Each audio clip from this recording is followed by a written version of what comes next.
Boa noite a todos. Dê um sorriso para a pessoa do seu lado, faça um elogio para ela, diga o quanto que ela está bonita hoje.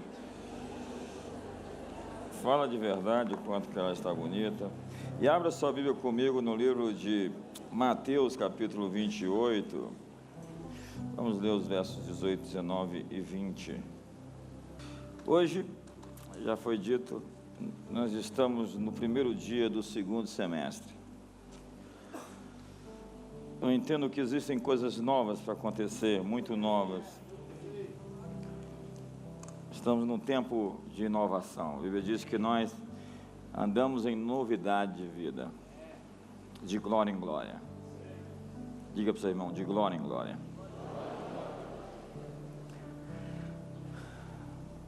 Se você não está melhorando, se a sua vida não está avançando, eu entendo que você está fora de ritmo. Você está fora do tempo, fora do timing. Você precisa ajustar seu coração com o coração do Pai. Não é compreensível que uma pessoa que anda com Deus não obtenha crescimento contínuo. Não significa que você não possa passar por alguns vales escuros. Não, essa não é a mensagem. Mas que no final de cada vale existe uma recompensa. Talvez você passou por momentos difíceis. Existe uma recompensa para você. Tem um texto no Salmo 90 que diz assim: faze-nos ver o bem pelo mal que nos afligiste. Confirma a obra das nossas mãos. As tuas obras apareçam aos filhos dos nossos filhos. Confirma a obra das nossas mãos. Essa é a minha oração com você hoje. Mateus 28. Chegando Jesus, falou-lhes dizendo: é-me dado todo o poder no céu e na terra. Portanto, ide e fazei discípulos de todos os povos, batizando-os em nome do Pai, do Filho e do Espírito Santo, ensinando-os a guardar, a obedecer a todas as coisas que eu vos tenho mandado. E certamente estou convosco todos os dias, até a consumação do século. Vamos lá? Diga comigo, todo poder. Diga, todas as nações.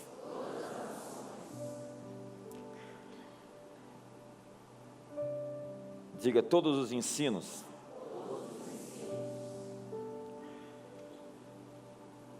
Todos os dias. Todo poder, todas as nações, todo ensino, todos os dias.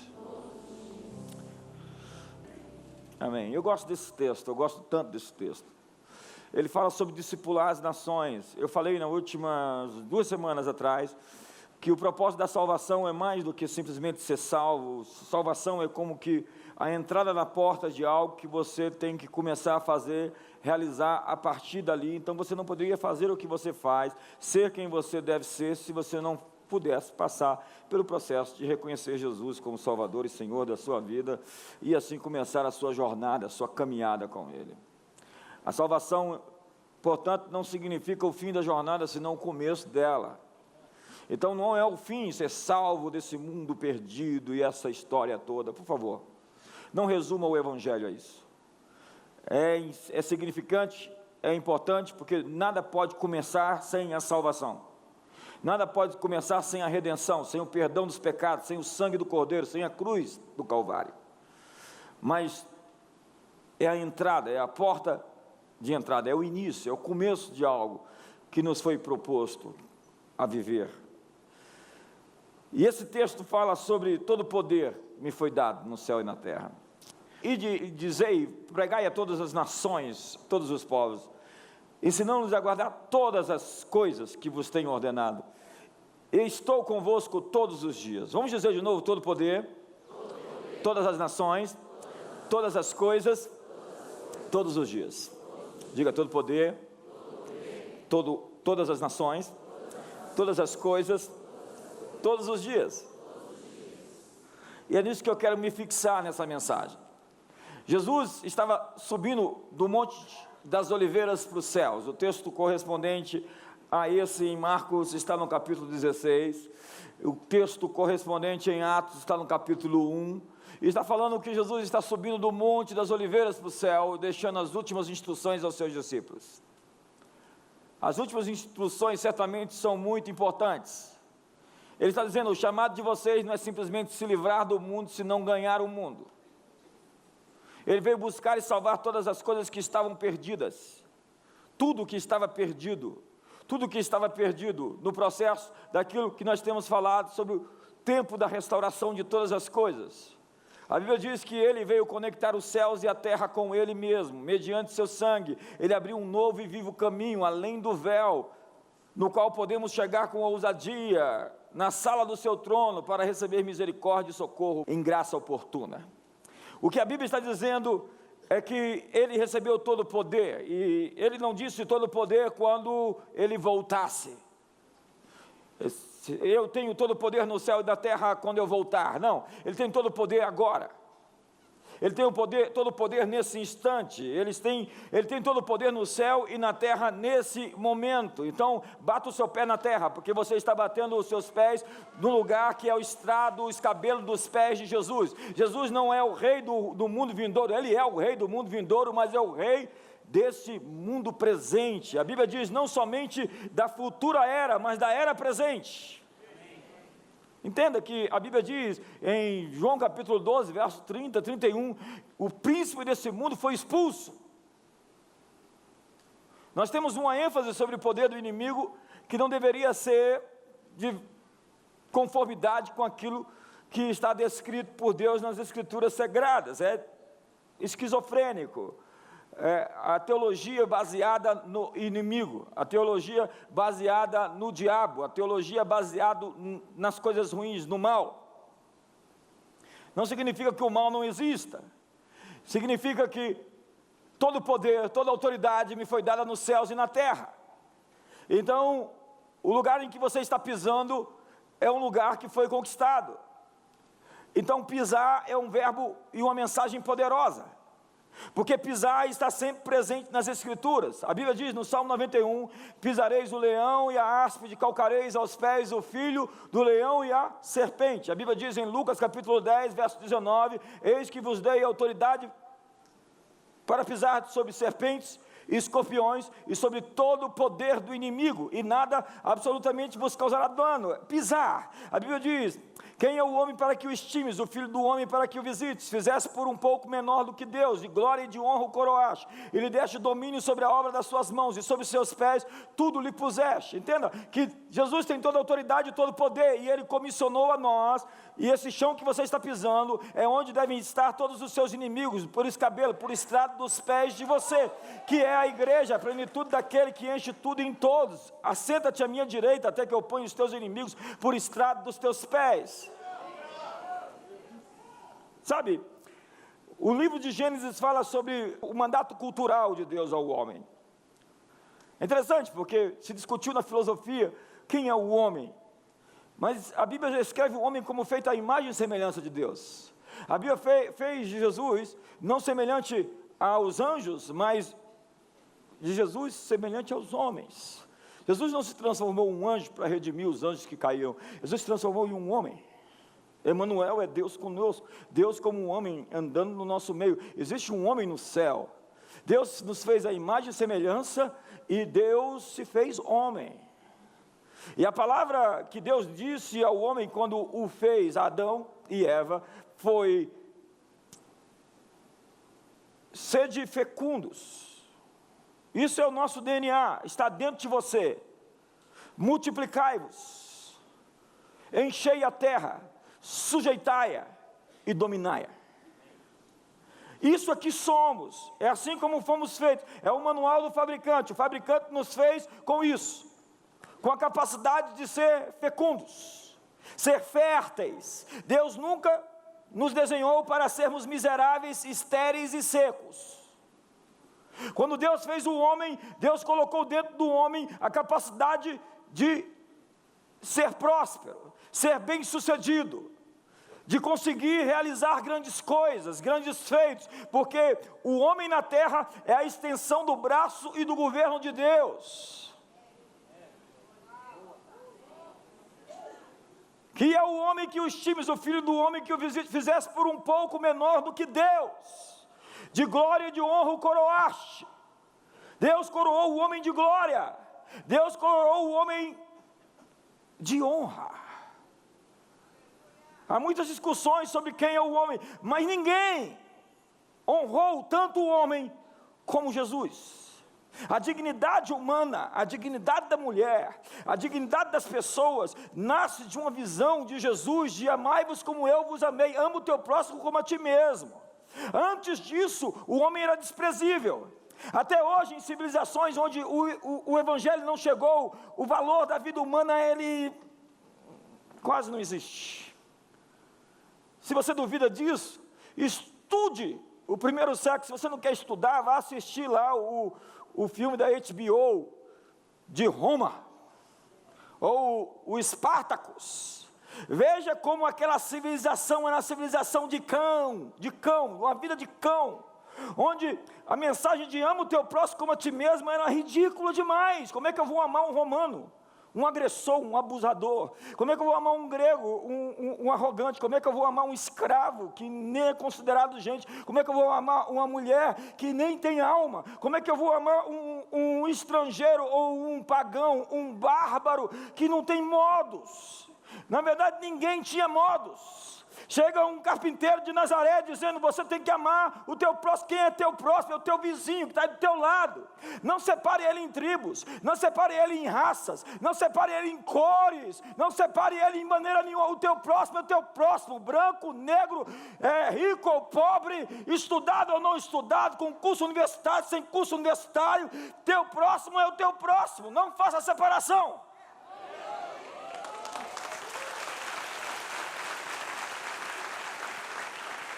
E aí vem esse mandato revolucionário para dominar. Dominar, a palavra dominar tem a sua raiz num verbo pisar. Como é que nós dominamos? Pisando. É por isso que pisar tem um grande poder.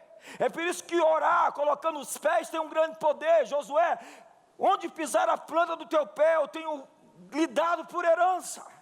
É por isso que é muito perigoso dar permissão para a gente pisar em alguns lugares, porque depois que a gente pisa, a gente não sai mais.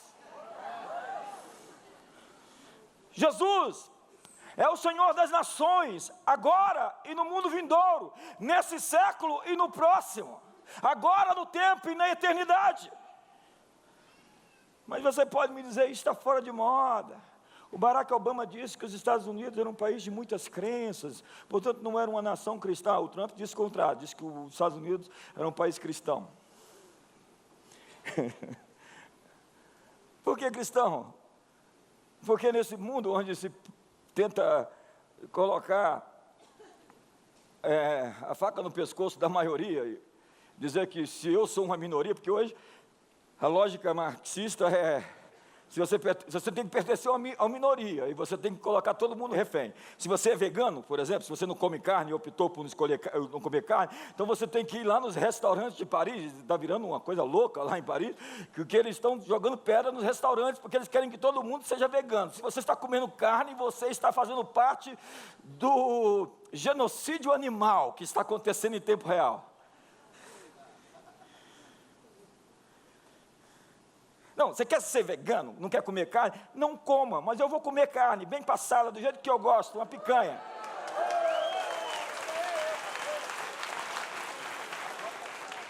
Todo mundo agora tem que fazer parte de uma minoria para se empoderar. Ei, querido, nós somos uma grande parte, de uma grande maioria. Uma maioria daqueles que resolveram amar o próximo, independente se ele come carne ou se ele não come carne, independente se ele é branco ou se ele é negro, ou quais são as opções que ele teve na vida. Essa é uma boa palavra. Isso está fora de moda. Dizer que Jesus é o Senhor das nações. E o multiculturalismo. Você não leu a Bíblia, você não entendeu nada ainda. Leia de novo e diga: todo poder me foi dado nos céus e na terra. Eu acho isso lindo. Portanto, ide por todo mundo. E não é simplesmente salvar pessoas, é redimir sistemas. Entenda que os valores que nós temos hoje, por exemplo, eu já falei isso aqui, mas se você é uma maioria cristã em um país, você pode ser muçulmano, você pode ser budista, você pode ser ateu, você pode ser o que você quiser. Mas vai numa nação onde a maioria não é cristã, eu não vou nem citar. Vamos citar, a maioria de ateus, na União Soviética, atrás da cortina de ferro, nos países da Europa Oriental, você podia ser um cristão? Agora no Egito, eu quero celebrar na Copa do Mundo os jogadores de futebol do Egito, porque nenhum dos cristãos foi contratado, foi selecionado, convocado para a seleção, porque eram cristãos, só podiam ser se não fossem cristãos, se fossem muçulmanos. Então eles estão pagando o preço pela sua fé de ficar fora da Copa. E eu quero celebrar a vida dessas pessoas que não negaram a fé, mesmo sendo negado o direito deles de fazer gol na Copa do Mundo na Rússia.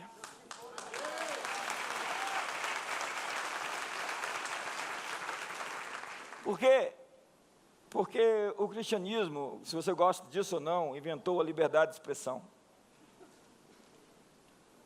A gente demorou. Foi lá pela Confissão de Westminster que o John Milton, o grande poeta inglês, disse: se a verdade é verdade, deixa ela disputar contra a mentira, porque vamos dar o mesmo ponto de partida, vamos ver quem que ganha. Então eu não tenho medo da mentira, eu não tenho medo dos vários discursos. Pode dizer o que quiser, mas nós vamos dizer que o que nós estamos dizendo vai ficar, e o que está sendo dito vai passar. Vão passar céus e terra, mas essas palavras jamais passarão.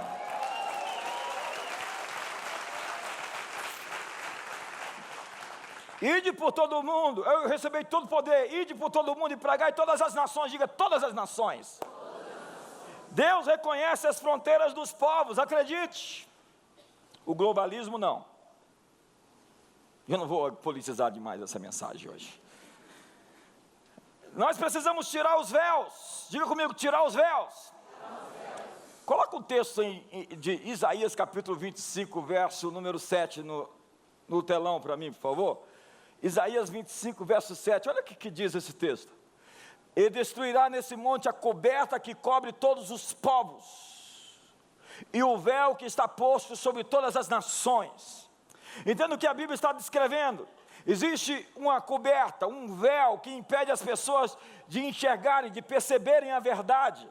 O Deus desse século cegou o entendimento dos incrédulos para que não lhes resplandeça a luz do Evangelho. Lá no livro de Pedro fala que o céu vai se enrolar como um pergaminho, e os elementos abrasados se desfarão, os elementos do pensamento, do raciocínio. Quem leu meu livro Metanoia sabe do que eu estou dizendo. O que a Bíblia está dizendo é que existe uma glória presa, uma glória não revelada. A terra está gemendo e aguardando a revelação dos filhos de Deus. Os céus o retêm até o tempo de que todos os inimigos de Deus sejam postos por estrado dos seus pés. O livro do Apocalipse é a descrição de como todos esses inimigos estão sendo submetidos progressivamente e sucessivamente ao Cordeiro de Deus. Os cristãos pareciam que estavam perdendo, eles estavam sendo devorados pelas feras em Roma, e alguns batiam no peito e diziam: venham as feras. E enlouqueciam os romanos diziam: como é que eles podem morrer desse jeito, com tanta paz? Sim, eles ouviram dizer, o carpinteiro, que aquele que crê em mim, ainda que morra, viverá. Eu sou a ressurreição e a vida, e quem crê em mim não morrerá para sempre. Então eles não temiam a morte, eles desafiavam a morte. Eles estavam iluminando as ruas de Roma, quando Nero tocou fogo em Roma e colocou culpa nos cristãos, e fizeram deles velas, colocaram elementos para que eles ficassem acendendo a cidade a noite inteira, queimando bem devagar. Tampouco eles desistiram da sua fé, tampouco eles retrocederam, tampouco eles negaram Jesus. Há muitas histórias de como uma sucessão de 10 imperadores perseguiram a fé cristã, e como os cristãos destemidamente os venceram, porque, como diz um dos pais da igreja, Tertuliano, no 3º século, o sangue dos mártires é a semente que faz o evangelho prosperar. Igreja é assim, quanto mais você bate nela, mais ela cresce. É que nem bolo.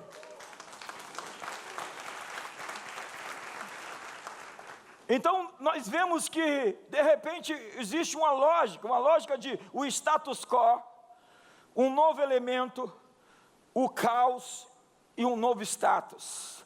Essa é a progressão, status quo, um novo elemento, caos, uma nova ordem. E você vai ver que isso vai acontecendo sucessivamente na história, e eu não tenho tempo para discorrer como é que isso andou acontecendo durante esses 2000 últimos anos. Porque é isso que está acontecendo. O Cordeiro está vencendo, o Cordeiro já venceu. Apocalipse capítulo 11, verso 15 diz: e os reinos deste mundo se tornaram do Senhor e do seu Cristo, e Ele reinará pelos séculos dos séculos. As nações pertencem a Jesus. Jesus conquistou as nações. O diabo disse a Jesus: se você prostrar e me adorar, eu vou te dar todas essas almas humanas que estão vivas agora. Foi isso? Não. Se você prostrar e me adorar, eu te darei todos esses reinos. Por que Jesus morreu? Qual era a grande cartada, a grande proposta do diabo para Jesus? Se prostrar diante dele, não ir para a cruz, não sofrer o que sofreu, ganhar mais fácil. Eram os reinos, porque os reinos representam as gerações presentes e as gerações futuras. Jesus não morreu somente por algum pingado de almas humanas. Jesus morreu para redimir a humanidade como um todo. Mas o que acontece? Nós estamos falhando em exercer o seu domínio. Muitos de nós pensamos que dominar é uma coisa de tipo esmagar. Em momento nenhum falou para dominar seu semelhante. Dominar sobre a criação e servir seu semelhante. Poder nos é dado para servir. E quanto maior somos, mais temos capacidade de servir. Quanto mais servirmos, mais poderosos somos. Ele já nos deu uma terra prometida. E nós somos uma força libertadora. Entenda que Josué tinha uma terra prometida, mas ele tinha que libertar a terra dos inimigos que moravam lá. Jesus já venceu a guerra. Não posso dar tantos textos, né? Colossenses capítulo 2, verso 14, que diz que ele encravou o nosso escrito de dívida, que era contrário a nós, inteiramente em sua cruz, e despojou os principados e potestades, e os expôs à vergonha, ao desprezo e à ignomínia. Jesus venceu. Mas nós transformamos o evangelho numa religião. Deus se revelou no Filho, mas o Filho é o Rei dos Reis. E o Pai ordena que os anjos de Deus o adorem. Diz lá em Hebreus capítulo 1, todos os anjos o adorem. Que os reis da terra o beijem. Salmo número 8, beijai o Filho para que não pereça. Que a igreja entre em aliança de casamento, seja noiva dele. Dele é a herança das nações, o escolhido entre milhares, o esperado dos povos. Jesus deseja receber as nações. Pede-me e te darei as nações por herança. A religião, no entanto, é cheia de véus. Eu nunca vi gente tão bitolada, tão com a visão míope, pequena da vida, como pessoas religiosas. Elas usam até a religião para matar os outros, para criticar os outros, para odiar os outros.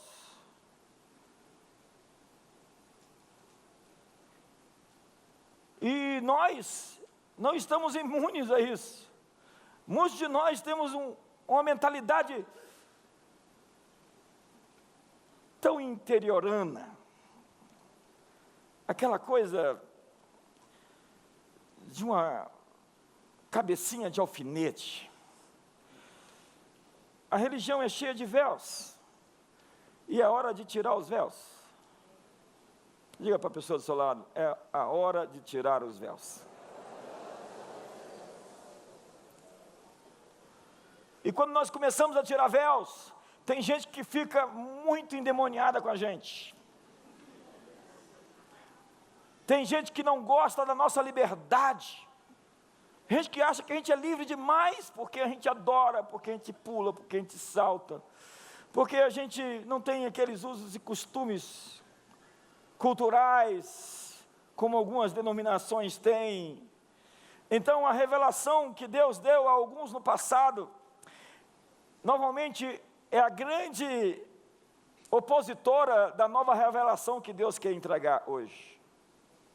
No passado, no presente e penso no futuro, a revelação anterior de Deus normalmente se opõe à nova revelação de Deus. Foi assim e parece que vai continuar sendo. Mas por que isso acontece? As pessoas que recebem uma revelação, que receberam, se apegam tão fortemente ao que receberam, que aquilo se torna um ídolo para eles.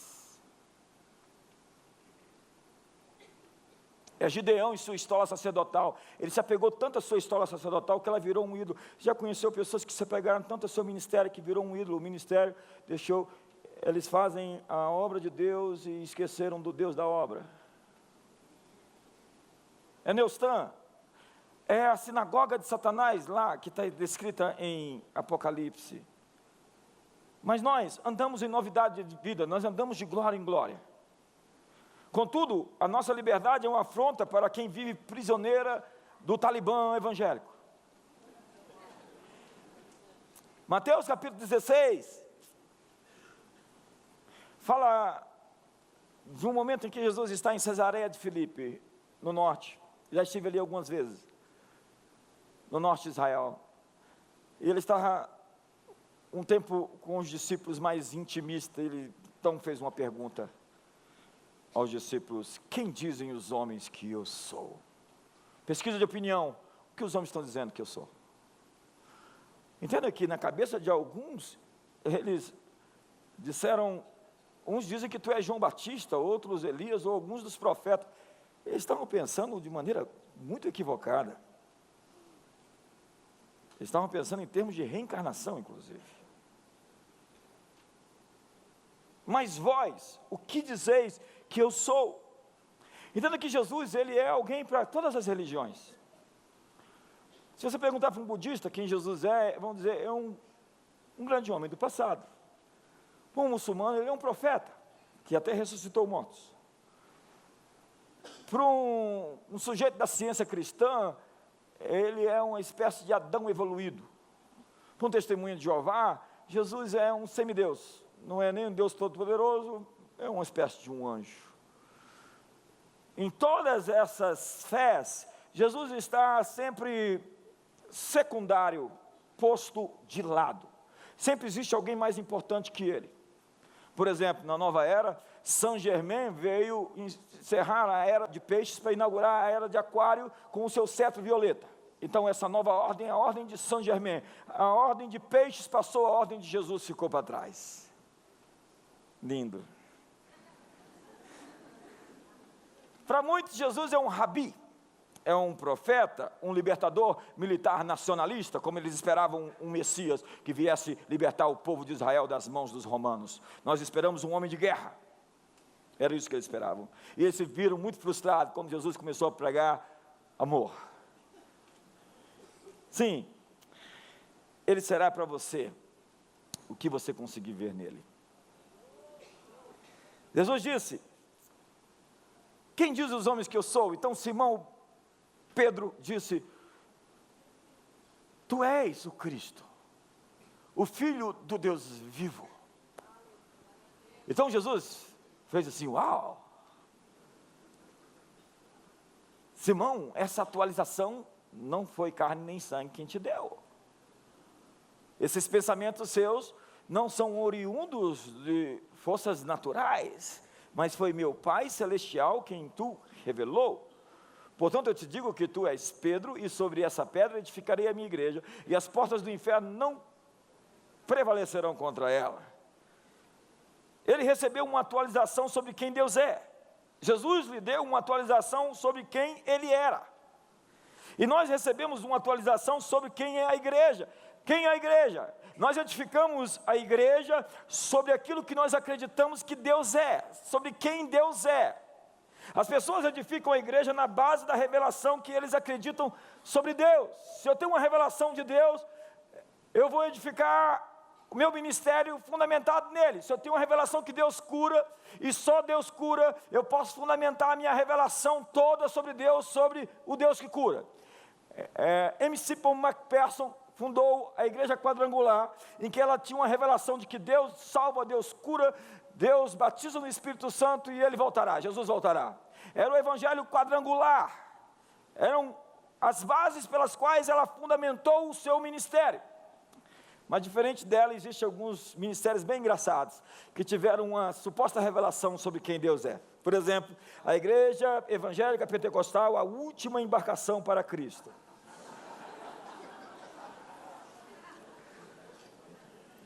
É o sujeito que teve um sentimento de urgência, é a última, você entra ou você fica de fora.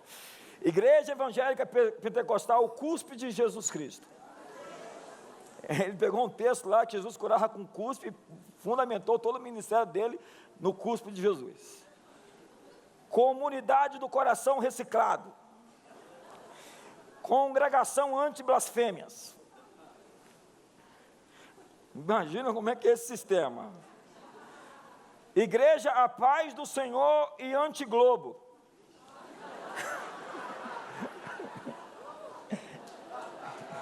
Igreja da pomba sacrificada.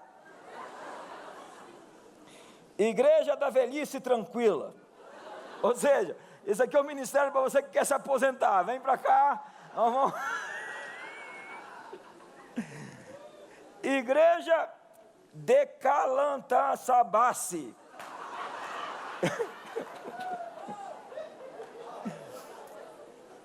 Igreja evangélica Florzinha de Jesus. Igreja quadrangular, o mundo é redondo. Igreja evangélica pentecostal, ore com moderação. Casa de oração pentecostal dos afastados. Eu entendo o que ele quer dizer, é um ministério para os desviados, né? Assim, vamos trazer todo mundo.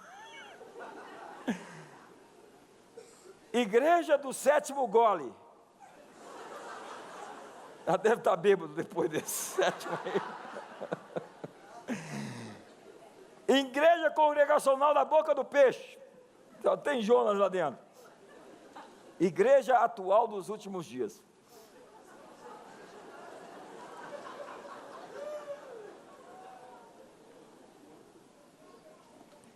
Querido, nós construímos baseado naquilo que nós pensamos, acreditamos que Deus é. E se eu acredito que Deus, Ele quer matar todo mundo que não tem a minha fé, eu vou virar um imbomba.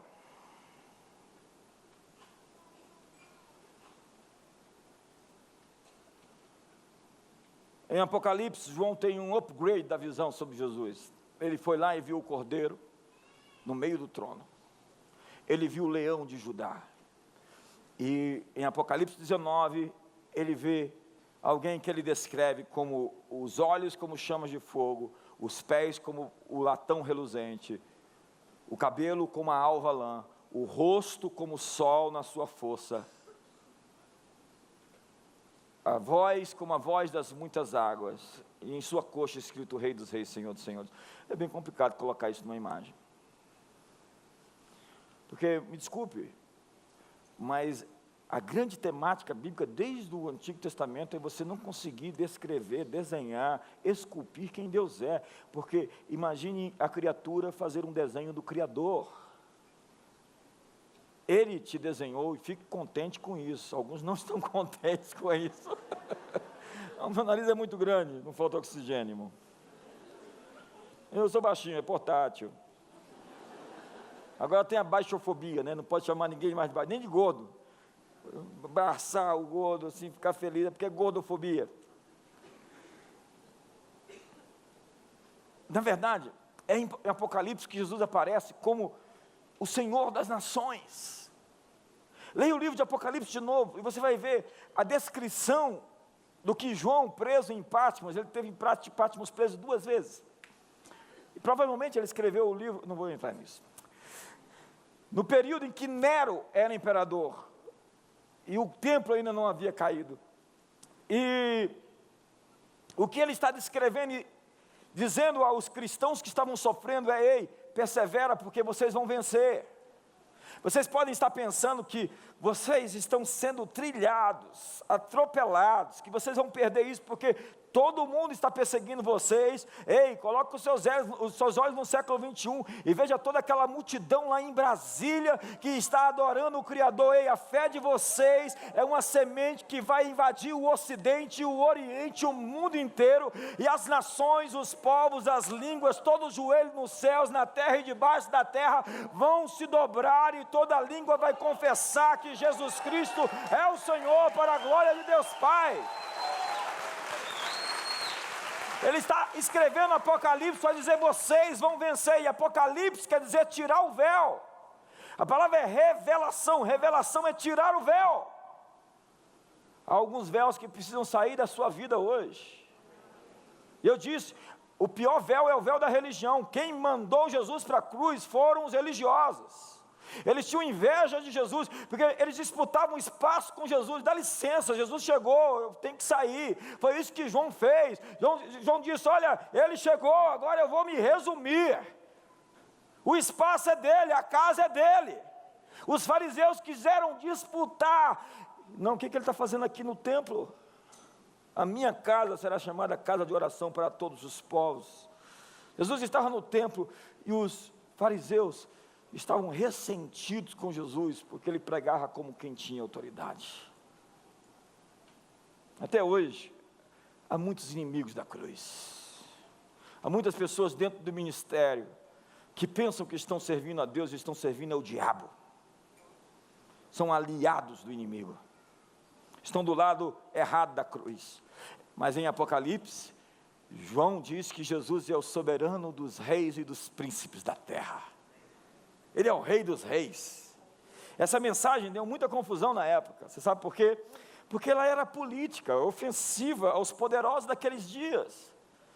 Jesus nasceu como um rei. Lá na cruz dele estava lá, rei dos judeus, em 3 línguas. Jesus era um rei. Ninguém quer crucificar o Capitão América. Eles mataram Jesus e mataram seus discípulos, porque eles estavam lutando por espaço. O cântico de Moisés, em Apocalipse, cantava: grandes são as tuas, ó Senhor, todo justos os teus. Isso é Bíblia pura, está lá no livro de Apocalipse. Ó Rei das nações, quem não temerá, quem não glorificará teu nome? Ó Rei das nações, quem não te louvará, pois só Deus. Entenda, a descrição de Jesus é do Rei das nações. Esse é o Evangelho. Quem dizem os homens que eu sou? Ei, tu és o Rei das nações, o Rei dos mundos, o Criador dos quasares, das supernovas, dos buracos negros. Tu és o autor da vida, aquele que é, que era e que há de vir. O El Shaddai, é o Elion, é o Olam, o Todo-Poderoso, o Alfa e o Ômega. Porque é importante dizer quem Ele é, porque no momento que você diz quem Ele é, Ele diz para você quem você é. Ei, tu és o Cristo, o Filho do Deus vivo, tu és Pedro. Ei, Simão, tu não és mais Simão, instável, tu és Pedro, tu és Petros, e sobre essa Petra, qual Petra? Que eu sou Cristo, eu edifico a minha igreja. É sobre a revelação de quem Deus é que nós edificamos. E assim nós precisamos atualizar nossas músicas. Nós cantamos um rei que estava vindo, que não governava ainda. Não sei se eu sou mais profundo. Às vezes eu tenho um receio de entrar mais fundo em algumas coisas. Cantávamos o céu tentando escapar da terra.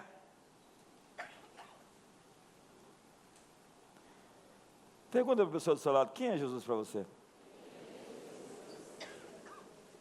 Ele sobe no monte da transfiguração. uma discussão que um monte quer, mas ele só se mostra para os 3 discípulos mais próximos. Paulo enxergava Deus de um modo até que teve uma atualização e ficou cego. A atualização que você tem sobre Jesus pode te deixar cego 3 dias. Foi isso que aconteceu com Paulo, porque ele acreditava em um Deus de tal modo errado que ele se tornou inimigo dos feitos de Deus, porque ele perseguia em nome da fé que tinha. A propósito, quem aqui falava mal de crente?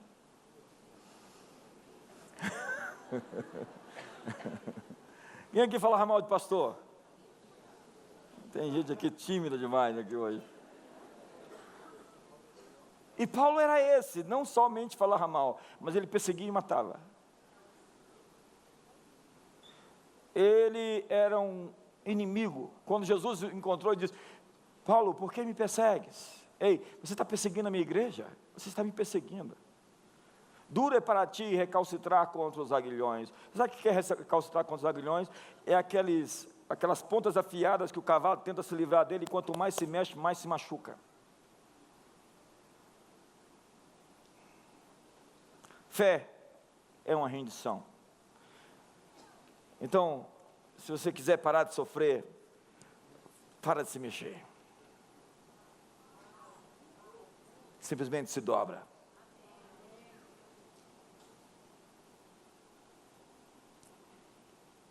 Mas, o que aconteceu com a gente? A gente está esperando a nova revelação do anticristo, não do Cristo. É a 7ª profecia. É o filho do diabo, o bebê de Rosemary.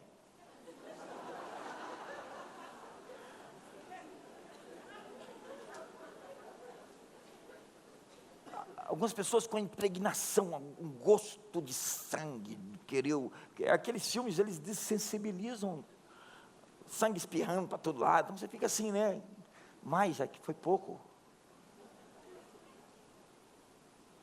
Então os livros que vendem nas prateleiras são demônios, e não sob responsabilidade pessoal. Demônios não são importantes. Importante é o que você vai decidir quando você sair daqui hoje, porque demônios só tem lugar na tua vida que você dá para eles. Eles não são importantes porque eles só se tornam importantes na medida que você dá importância para eles. Ou livros sobre o fim dos tempos, deixados para trás, milhares e milhares de cópias vendidas. Aí fizeram um filme agora com um remake do... Me ajuda aí. Ninguém sabe. Isso significa que você não assistiu. Parabéns. Um filmezinho mal feito. Uma teologia esquizofrênica. Quando Jesus morreu, ele expulsou o príncipe desse mundo, ele amarrou o destino dos inimigos. A história não está sem ritmo, sem fluxo ou sem propósito. Nicolas Cage. O futuro já está garantido. Está ficando mais claro, ei, está ficando mais claro. Eu saio de manhã e eu falo, está ficando mais claro, está ficando mais nítido. Eu estou vendo melhor hoje do que eu via. Hoje eu consigo enxergar mais fundo, mais profundo, mais intenso. As coisas estão se abrindo, os véus estão sendo tirados. O céu está sendo enrolado como um pergaminho. Daqui a pouco eu vou conseguir vê-lo chegando entre as nuvens com poder e muita glória, e todo olho o verá. Até quantos o transpassaram como um relâmpago do ocidente para o oriente. Então o futuro já está garantido. Pise de novo no chão. Quando você pisar no chão amanhã cedo e acordar, entenda, esse é o estrado dos pés de Jesus. Esse é o lugar do seu governo, esse é o lugar do seu domínio. Pisarás sobre serpentes, sobre escorpiões. Então você vai pisar seus inimigos, você vai pisar a doença e a dívida, você vai pisar as opressões, a depressão. Você foi feito para reinar em vida, porque Ele venceu por você, e nele você é mais que vencedor. Me ajuda aí.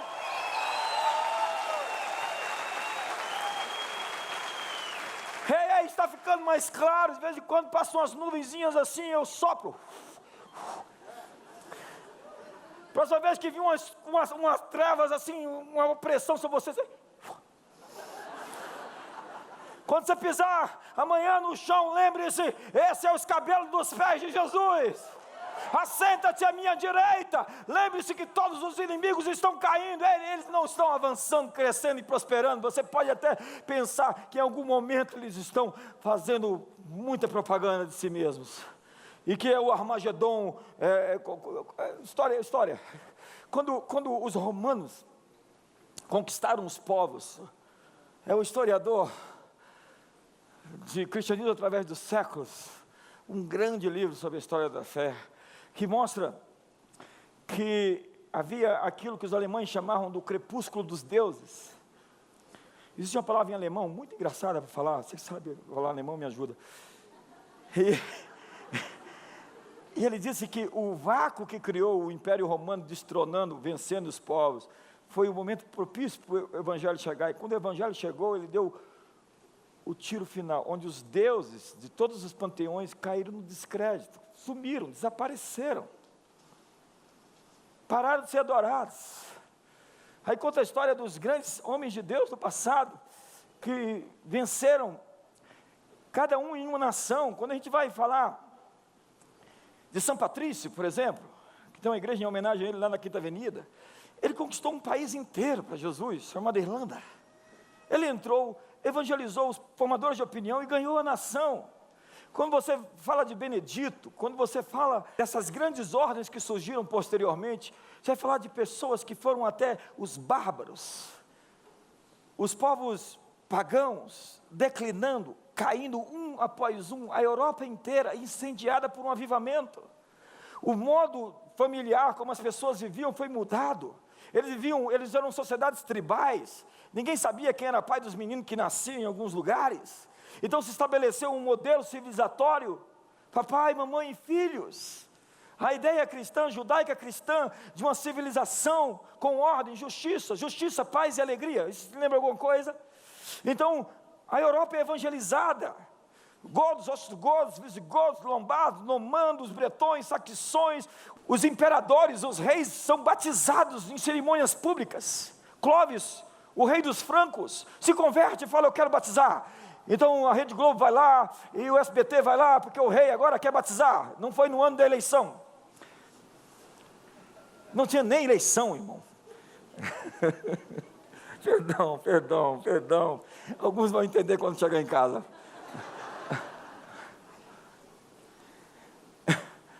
Então, o rei da Armênia se converte, se torna um cristão, a Armênia inteira se converte, os povos se rendem ao carpinteiro morto numa cruz. Isso basta para você se converter. Um carpinteiro sem força, sem poder, fraco, morto em uma cruz, ganha o mundo inteiro. A fraqueza de Deus é mais forte do que a força dos homens, e a loucura de Deus é mais sábia do que a sabedoria dos homens. O Evangelho é uma coisa muito engraçada. Você vê o Evangelho e você fala, Jesus, como é que um carpinteiro morto numa cruz conquista o mundo? Ele não vem com um relâmpago numa nuvem dizendo, mortais se arrependam. Ele não veio assim, dizendo por si, Pedro, está vendo aquela estrela? Ela se chama YXY, e eu que fiz ela. Ei, você quer saber como vai ser o século 21? Eu vou lhe dizer, eu sou Deus. Não, eis o Cordeiro de Deus que tira o pecado do mundo. Não é o pavão de Deus. Não, a propósito, vamos fazer justiça ao pavão. Fala que o pavão é sinônimo de orgulho. Ei, querido, só mostra quem tem algo para mostrar.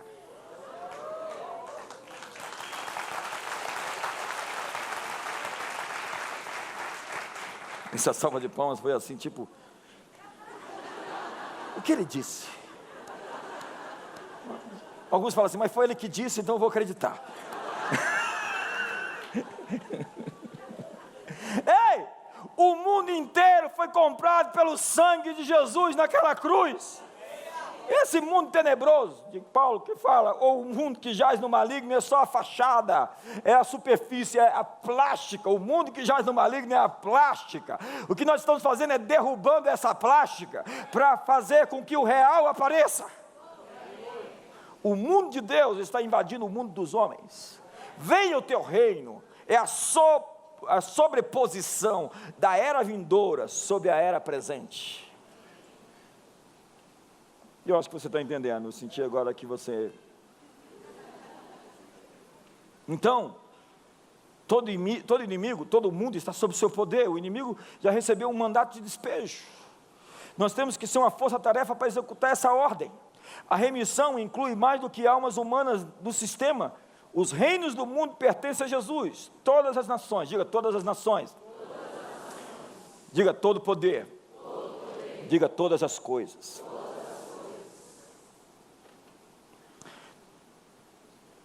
Batizando-os em nome do Pai, do Filho e do Espírito Santo e ensinando-os a guardar todas as coisas que eu vos tenho ordenado. Todas as coisas significa não ensinar uma verdade que exclui outras verdades. Mania de pregador, eles querem estabelecer um princípio e às vezes desfazem de outro. Ensinar significa ensinar o conselho inteiro, o conselho completo de Deus. Porque há muitas pessoas que têm a visão tipo... Eles não têm um overview, uma visão completa do evangelho pleno, do evangelho completo. Então eles pregam uma parte do evangelho. Jesus cura, mas ele não batiza no Espírito Santo. Ele batiza no Espírito Santo, mas nós precisamos da visão completa de Deus. Então isso significa no contexto, batizar as nações com os meus ensinamentos. Há muita coisa que nós lemos na Bíblia que nós não entendíamos, porque os selos estavam fechados. Lembra de Daniel? Deus mandou fechar os selos, selar os selos, porque aquela revelação não era para aquele tempo. Imagina se eu estivesse pregando essa mensagem há 20 anos atrás.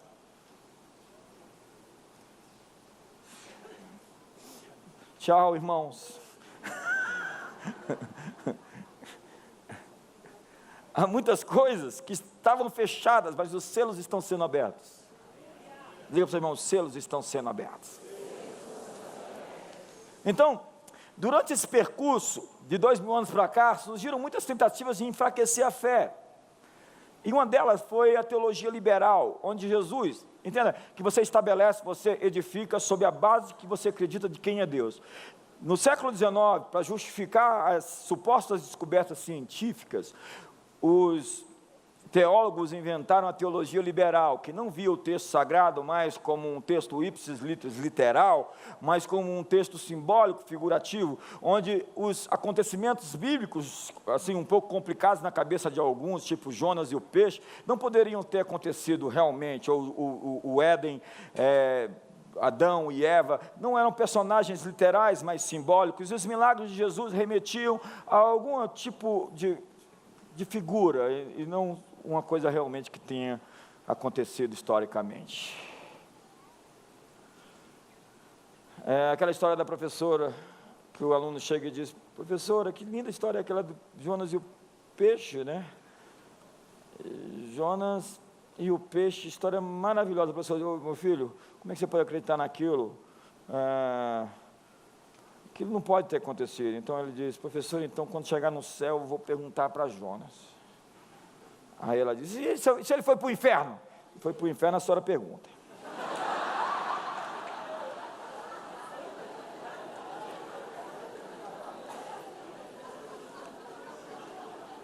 Então,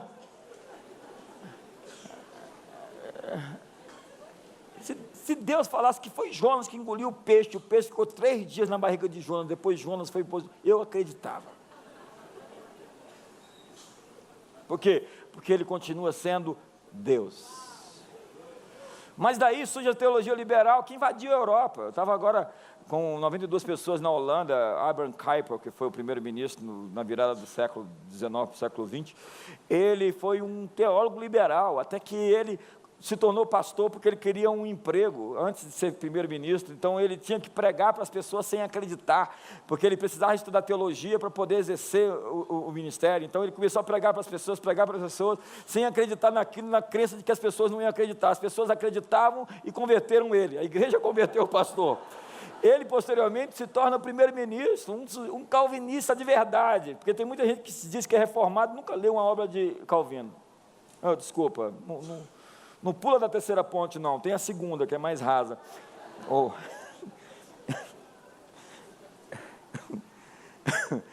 Então Jesus aparece como o mestre dos magos, como aquele sujeito bonachão, bonzinho. Os milagres não são literais, então Jesus é só um sujeito bonzinho. Então o que eu tenho que ser na igreja? Por quê? Porque eu tenho que ser reflexo de quem eu adoro. Você reflete o Deus que você adora. Se você adora um Deus raivoso, você é raivoso. A propósito, olha para o seu irmão, veja que Deus que ele adora, vamos ver. E aí, a teologia liberal cria um século de cristãos, século XX, principalmente, de cristãos assim comportadinhos. A minha missão, o que é? É pagar minhas contas em dia, ser um cidadão bonzinho, ser um pai de família, legal, bem comportado, bem gente boa. Por quê? Porque Jesus é só o mestre dos magos. Ele é um bom rapaz, ele é um bom mestre, ele é um sujeito sem poder, ele é simplesmente alguém destituído de glória. Acredite, isso pegou muito na cristandade, mas nós precisamos de um upgrade da identidade de quem Jesus é. Nós precisamos entender que Ele é para nós aquilo que nós conseguimos ver nele. Ele é muito maior, mas você só vai conseguir obter dele aquilo que você consegue enxergar dele. Alguns de vocês aqui já conheceram Yahvé Rafá, o Senhor quem te sara. Você chegou na igreja e foi curado. Quantos foram curados na igreja aqui? Levanta a mão aí. Olha só, centenas de pessoas foram curadas aqui. Quantos aqui chegaram aqui quebrados e estão prosperando? Levanta a mão aí. Então você você conheceu Yahvé Jiré. Por quê?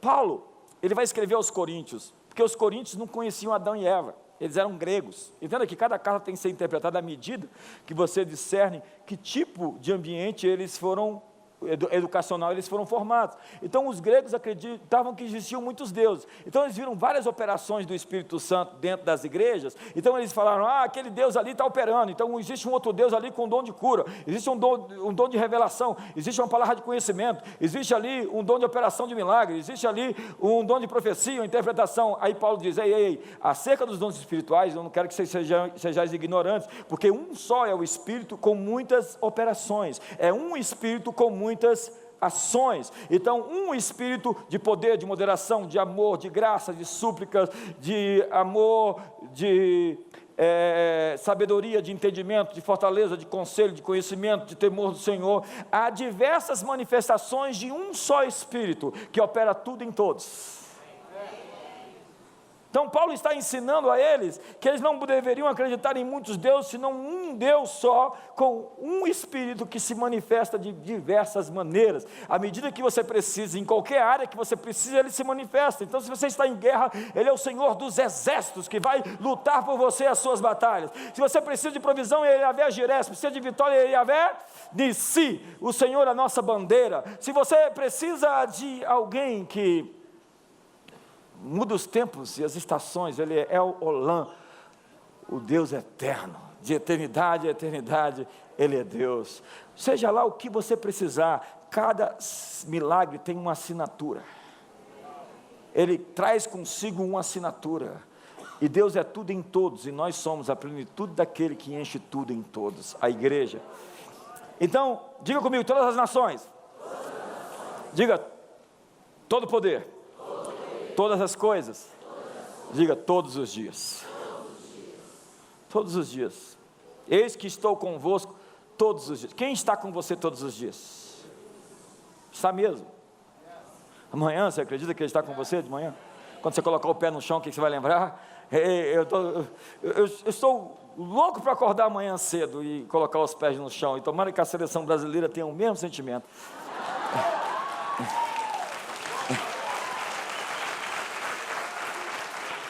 Por quê? Porque o Deus Criador fez o homem comum a Ele. Comunhão é comum.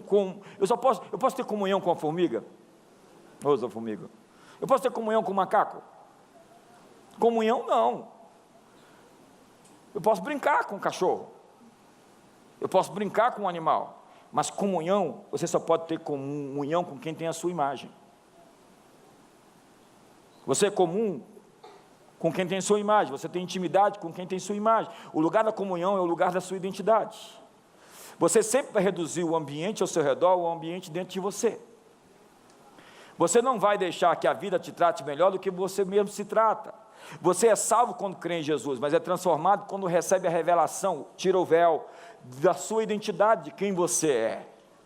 Na comunhão, o seu discernimento fica mais aguçado. Eu estava conversando com um irmão aqui da igreja. Eu falei, você quer mudar a cabeça de um líder de gangue? Não adianta bater num líder de gangue. Você pode até prendê-lo, pode até resolver alguma coisa, ou pode piorar. Mas o que você tem que dar para um líder de gangue é uma visão acerca da sua identidade, do que ele pode se tornar. Quando você mostra para ele o que ele pode ser, ele pode realmente entender que ele foi criado para algo mais do que ele está vivendo.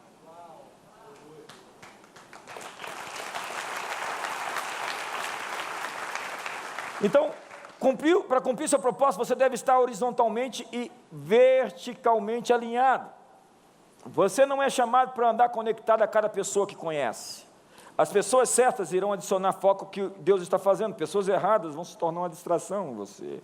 Jesus não era amigo de todos, ele amava a todos, mas só tinha intimidade com alguns. Porque na comunhão você é nutrido. Diga comigo, estou convosco todos os dias. Quando Deus se move em algo novo que está fazendo, é sempre um upgrade da revelação de quem Ele é e do que Ele faz. Diga, quem Deus é e o que Ele faz. O mover de Deus é uma atualização de quem Deus é e do que Ele faz. Quando você atualiza a sua compreensão sobre Deus, você entende quem você é e o que você foi chamado a fazer. O povo que conhece o seu Deus se tornará forte. O que te faz forte? Conhecer a Deus. A imagem que você carrega é ativada pela imagem que você tem de Deus. Lembra de 1 João capítulo 3, verso 2, que diz assim: amados, ainda não se manifestou o que havemos de ser, porque quando Ele se manifestar, seremos semelhantes a Ele, porque o veremos como Ele é. Ei, quando eu o vejo como Ele é, eu me torno quem eu sou. Então eu preciso de uma atualização sobre quem Deus é. Eu tive encontros variados com Jesus durante esses anos e décadas. Atualizações sobre quem Deus é. Entenda que Deus é tão extraordinário que você nem na eternidade vai saber tudo sobre Ele. Vocês estão me entendendo ou não? E Oséias diz: prossigamos em conhecer ao Senhor, como a alva, a sua vinda é certa.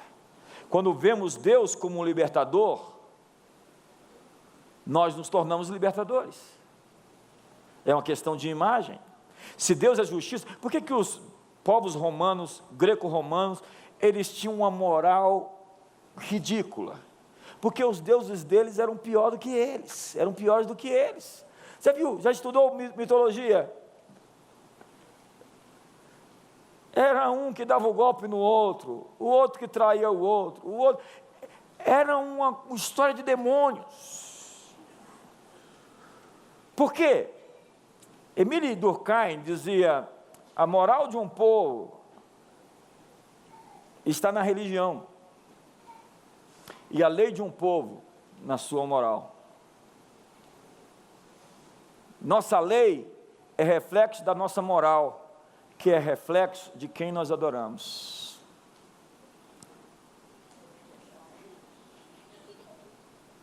Então, se nós adoramos um Deus santo, nós devemos nos apartar do mal, todo aquele que invoca o nome do Senhor, porque Ele é santo e diz: sede santos como eu sou santo. Ser santo não é ser perfeito, é ser maduro. Nós somos revestidos do poder de quem estamos alinhados, nossa identidade está conectada a quem adoramos. É o Vishal Mangawad que diz que E os povos do seu país não conseguiam dominar a natureza porque eles adoravam a natureza. Ele dizia: meu povo não dominou a natureza porque eles adoravam a natureza, e você nunca consegue dominar aquilo que você adora. E eu estou falando a você que adora o dinheiro, você nunca vai dominá-lo. Você pode até tê-lo muito, mas ele é que tem você, na verdade. E você fica parecido com quem você adora. Tem gente com cara de mamon.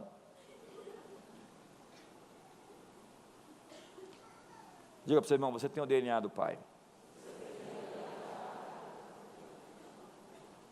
Então, eu vou terminar. Obrigado vocês 4 aqui que falaram. Então eu vou terminar. Obrigado. Vocês querem ver o jogo lá, os gols, a rodada, como é que foi aí o final de semana, eu sei. Quando você chegar na revelação de quem é Jesus, você vai chegar a uma questão crítica. Quem você é que ainda não se tornou manifesto? Ei, olhe para mim.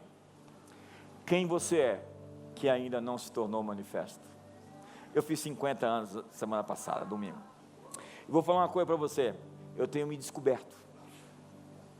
E uma das grandes satisfações da vida é você descobrir as pessoas que estão perto de você. Eu olho para Diz todos os dias, eu falo como ela está se tornando a cada dia uma pessoa mais especial e mais maravilhosa do que jamais foi.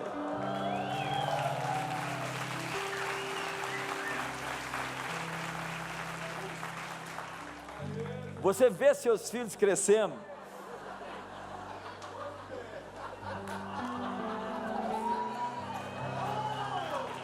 Israel, eu te dou uma resposta à altura.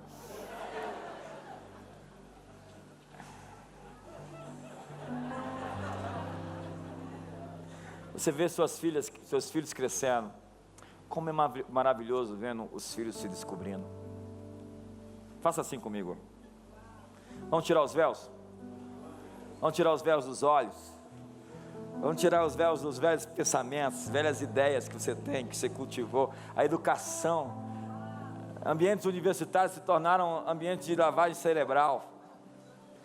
Por vezes tem pessoas sendo formatadas ao invés de transformadas.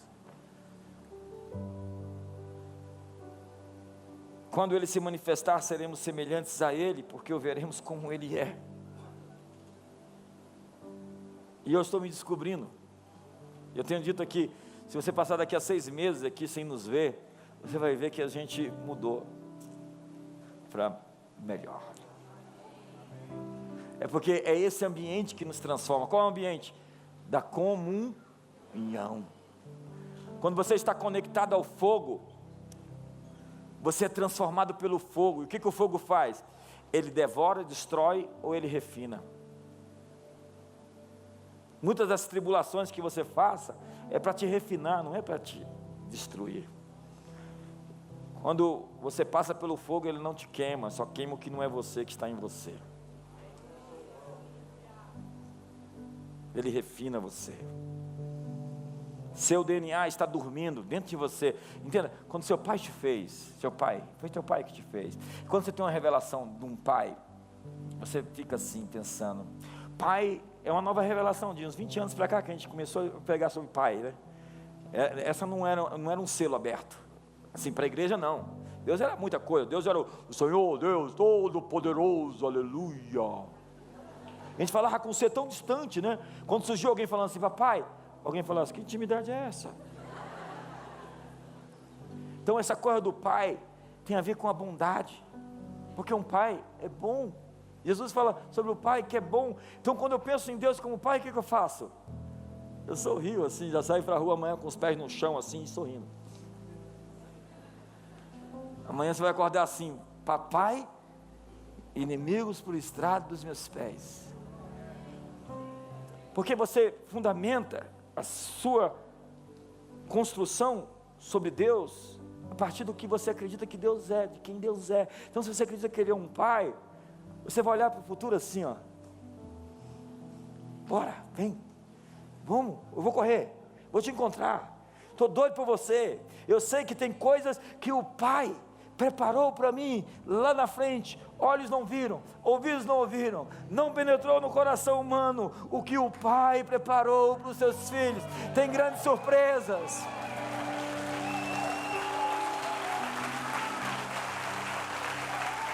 Então, quando o Pai te fez, Ele fez você como um texto químico, como uma carta, no seu DNA, está cheio de coisa dentro do seu DNA.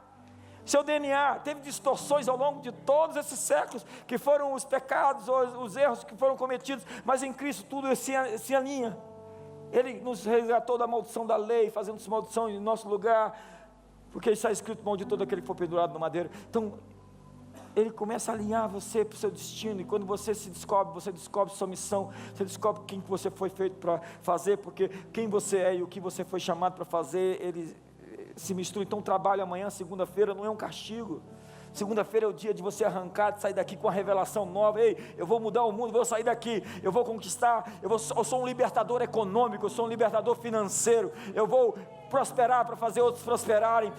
Eu sou um libertador porque meu Pai é um libertador. Eu trabalho com justiça, com paz e alegria, porque isso é os valores do reino de Deus. Então eu estou conectado com o fogo, e o fogo é a metáfora perfeita para o crente que afeta o ambiente e não é afetado por ele. Ser cheio do Espírito Santo é o mesmo que ser a influência dominante sobre um ambiente, uma atmosfera. Então eu chego e eu governo a atmosfera. Pode estar ruim, pode estar opressivo, mas eu chego e...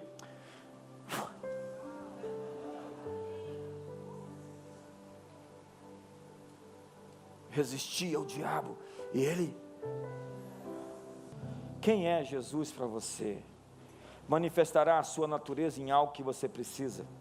Quando você o enxerga como ele é, ele se manifesta naquilo que você pode ver nele. Fique de pé.